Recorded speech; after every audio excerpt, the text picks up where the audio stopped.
Tattoos in the Bible. Are they allowed? Are they prohibited? What do we do with tattoos? Well, let's see what Johnny Mac has to say. I was wondering, what does the Bible say about tattoos? About tattoos? Yes. Elizabeth. If you go back into the Old Testament, tattoos are identified with pagan religion. They were basically, in ancient times, people identified their deities with the use of tattoos. So the people of God were basically forbidden to have those in the Old Testament. The New Testament says nothing about that. So one could conclude, in ancient times, they were identified with paganism. There were certain things that pagans did, and God's people were to avoid doing the things that pagans did. They, even the Jewish people, were required to dress a certain way, eat a certain diet, and avoid marks of paganism. So you could say, well, that was the standard in the Old Testament, but the New Testament doesn't say anything about tattoos, and that would be true. So I don't want to go so far as to say that tattoos are sinful. The New Testament doesn't say that.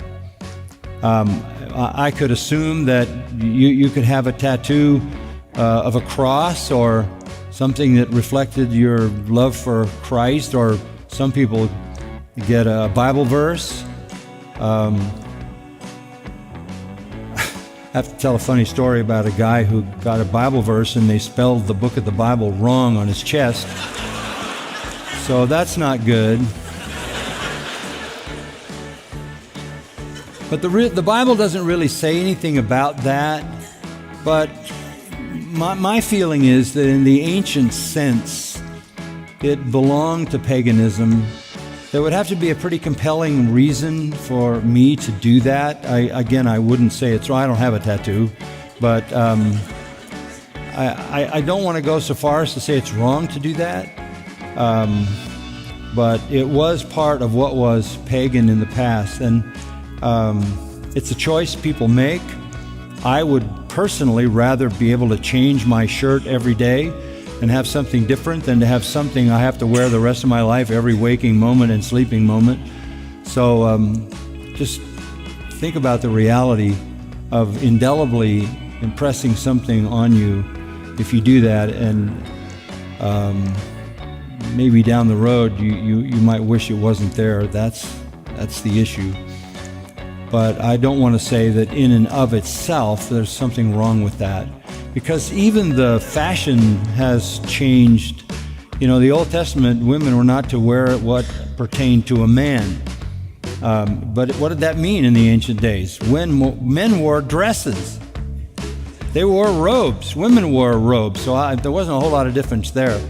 I've heard people say, well, that's why women can't wear pants, because the Old Testament says they're not to wear what pertained to a man. Well, men didn't wear pants in the old time. So you've got to be careful with some of that, how far into this culture you bring that, okay? Just be thoughtful about that. Thank you.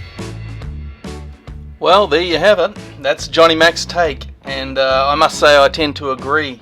I think that when we look at prohibitions in the Old Testament, we need to read them in context. We need to have a look at what other prohibitions there are, and not just pick one out to make as an example of things, right? So let's be gracious and do all things for the glory of God, and I'll catch you next time.